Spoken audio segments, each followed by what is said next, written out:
Welcome to the Real News Network. I'm Paul Jay in New York City.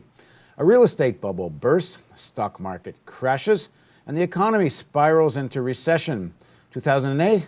1929, although I suppose you could say depression rather than recession. But the role of real estate in increasing and intensifying the crisis and triggering economic crisis is nothing new.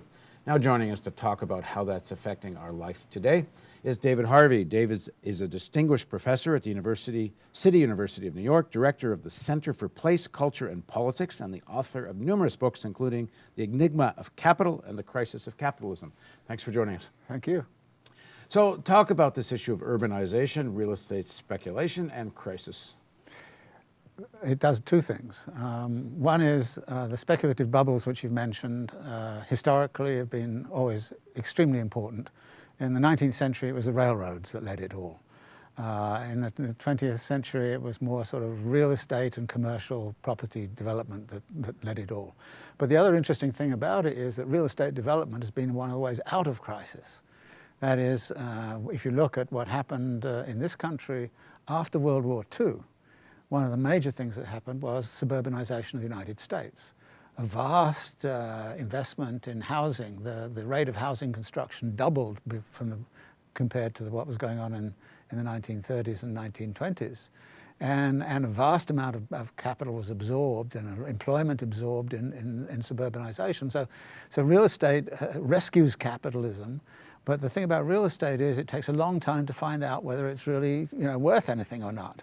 And it's always speculative, and so you find that actually it rescues capitalism, but then people say, hey, this is a great thing, and it becomes a kind of Ponzi scheme, and in the end it bursts, and that's what we went through just recently. Yeah, these cities have departments of urban planning, but often the planning has more to do with how to create a bubble than it has to do with, maybe it's not coming from the City Hall urban planning department, but in terms of the real estate industry, it's more about how to manipulate the prices. Yeah, but it's even worse than that. It's more about the finance and the financiers. I mean, if you look in this country and you look at these institutions like Fannie Mae and Freddie Mac, which are the mortgage institutions, they played a crucial role in developing the bubble in the 1990s onwards. And actually, the bubble we've just seen burst actually really took off in the Clinton years, with Fannie Mae beginning to say, we're running out of demand. How are we going to get demand? I mean, they lend money to developers, and then they say we've got to lend money to buy the stuff.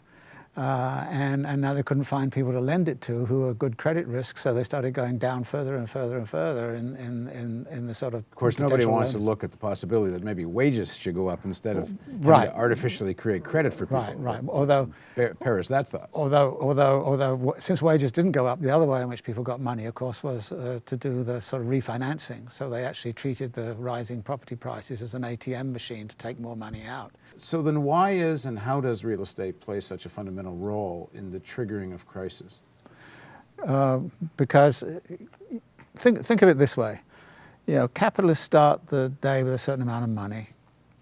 They go into the market and they buy labor power and means of production, and they put it to work and they make a commodity, and then they sell it for the commodity for more money at the end of the day. And then the big question arises, what do you do with more money at the end of the day? Well, let's suppose you're making shoes. Well, you can expand the production of shoes, and so you keep on making more and more shoes. But at some point or other, the market for shoes disappears. So you're then stuck there with money. You're saturated. You're saturated. You can't grow anymore. You can't grow anymore. So you then say, where can I put the money? And somebody kind of says, well, in 10 years' time, this area over here will be a great place, provided we build it right and all this kind of stuff. So people start to sort of take their money and put it into real estate development and real estate speculation, which is always a long-term development. I mean, it takes, 3 or 4 years at minimum to sort of get this thing underway, and it's usually about 10 or 15 years before you know whether you've really made money out of it. So it's always a long-term thing. During that time, before you know whether you've got any money out of it or not, a lot of money is being used up. You're buying materials and you're buying the bricks and all this kind of stuff, and you're employing labor and all this kind of stuff. So the economy is booming along because of all of that employment, and you still don't know whether it's going to be successful. Whether there'll be any demand for it. Any demand for it at the end of the day. Well, then the question of demand comes up. Now, who provides the demand? Well, the consumer does, but the consumer says, I can't buy it all on my own. I need a finance company to give me a mortgage to buy it. And then that depends on the conditions of, is it easy to get a mortgage? Is it hard to get a mortgage? And once upon a time, of course, it was very hard to get a mortgage if you're African American. It was very hard to get a mortgage in certain areas of town. In the 1930s, it was extremely difficult to get a mortgage for longer than about 3 years. So you reform the mortgage institution. So you set up these institutions in the 1930s so you can get a 30-year mortgage, which is completely different. And then after World War II, you start to say, well, there's a GI Bill and there's all these other things, and oh, we're going to have this interest rate deduction on your income tax or this kind of stuff. So you start to favor mortgage finance. So you start to subsidize it. So more and more people take on mortgages. But they're taking on mortgages because the banks have money to lend. So the banks are providing money for the development and money. They're supply money, they're giving money for the supply and they're giving money for the demand. And at some point or other, then the question is, where does the demand? Where is there demand that isn't based on debt? It isn't, yeah. So you really start to push that. Now, in the 1990s, what began to happen, and began under Clinton, was you started to say, look, there are a lot of people out there who want to join the American dream, and everybody's American dream is to be a homeowner, you know. So, you know, we've got to incorporate everybody in. So let's get immigrant groups, let's get African Americans, let's start to make it easier for them to get mortgages. And at that point, some of the charlatans come in and say, yes, okay, we can start to do this. And so they start to come up with this subprime thing. And of course, the subprime thing doesn't work. And we already see by the end of the 1990s that a lot of that subprime stuff is not working. And it should have been obvious that there was going to be a problem with that. But then there was a little hiccup around 1998 to 2000 in the market. And then after about 2001, suddenly the whole thing takes off big time. And organizations like Countrywide lend millions and millions actually trillions of dollars to the mortgage. And then they pass it over to these institutions like Fannie Mae or Freddie Mac, or they package them into these CDOs and sell them off to everybody else, saying, these investments are as safe as houses. You know, and of course everybody says, well, of course, houses are safe, of course, yes. Especially in California. Yes, how could real estate ever crash in California? How could it ever crash, yes. But then, of course, what turned out was that you were going into a market that really didn't exist. And it became a fiction. It became a total fiction. And that was what crashed. And that is what's very difficult to see reviving right now. In fact, the rate of house building right now is back where it was before 1940. In 1940, the rate of home ownership in the United States was about 40% of the population. By 1960, it was up to 60%. In 2004, it was close to 70%. Now it's coming back down because, you know, obviously people just move, can't do that anymore. So what you see is this urbanization, tract development around San Diego and Las Vegas, all this kind of stuff, condominiums in Florida, all being built to meet a market which is a fictitious market. And then of course it goes bang. But this is again not happened the first time. And we have very short memories in this country. For instance, there was a savings and loan crisis in the late 1980s, early 1990s. And it was something like 1,300 institutions went under. It cost, something like $200 billion for the feds at that time. You know, $200 billion was rather more than it. $200 billion to bail out the savings and loans. So we've seen this crisis with us before. The same thing happened back in 1973. We've seen a crisis of this before.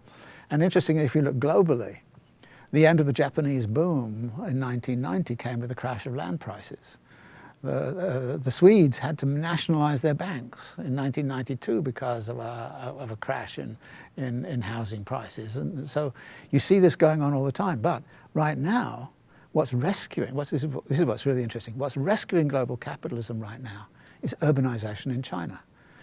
Almost 50% of the world's output of steel is going into urbanization in China right now. They're building high-speed networks, highways, high-speed train stuff, mega buildings, and you've seen those things. And not yet clear that it isn't a repetition of what went on here. The state's putting in tons of stimulus money. Yes, absolutely. And they're putting mortgages out the window. Absolutely, and what we see now is that actually there's a suspicion that the banking system of China is on the rocks, and they've got a lot of quote toxic assets there. So it's a repetition. But on the other hand, if that crashes, then all of those countries which are supplying the raw materials, like Australia's doing very well because it's supplying all these raw materials. Yeah, Where's Canada. it going? Canada's doing very well. You know, Chile's doing very well. You know, so the boom in China, and China's growing by what, 10% a year, a little bit less now. But so much of that housing and infrastructure spending. Absolutely, absolutely. And not clear where the real demand is. Yes, right. And you know, and I was looking at this a few years ago, and I suddenly looked and I said, how many airports have they built in this area in the Pearl River Delta? Well, they built 5 major international airports, and I happened to visit at the time, and I went to one of them and I said, how come you're going to survive? And they said, we're going to be the hub for the whole region. And I went to the next one and they said, we're going to be the hub for the next region. So they're all going to be hubs. And actually, there's some incredible things in China. There's a huge, one of the biggest shopping malls in the world stands kind of almost empty. It gets built, and they have a whole model city there. Actually, they built all this model city, and then yes, there's nobody's in it. No, nobody's in it. Yes, yeah. Right. No, so urbanization has this kind of very interesting relationship with capitalist development, and very interesting relationship with crisis formation.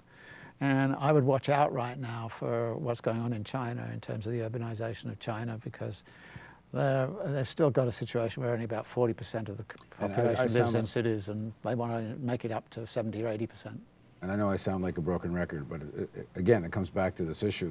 The real wages are stagnant or go down, and all the measures they're taking, either austerity measures or various other things, that are driving wages further down. Yeah, well, Chinese aren't. I'm talking here. Oh, well, here, yeah. no. Here they're trying. In China, they're trying to do some measures to raise wages. They're raising a little bit, but here, no. But that comes back to the politics of the thing here. The politics of the thing has nothing whatsoever to reviving the economy on behalf of the people.